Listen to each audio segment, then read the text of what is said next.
এটা প্রথমে গাছ থেকে পাতাগুলোকে তুলে নিয়ে আসলাম। এবার চলে আসলাম রান্নাঘরে রান্না করার জন্য।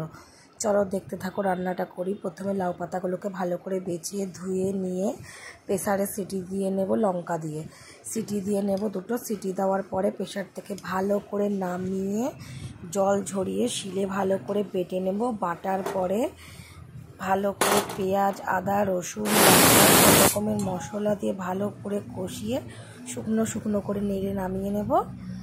লাউ পাতা বাটা হয়ে যাবে। চলো ভিডিওটা দেখতে থাকো, আমি স্টেপ বাই স্টেপ রান্নাটা করি। ভিডিওটা ভালো লাগলে লাইক করে দিও। ঠিক আছে, ধন্যবাদ।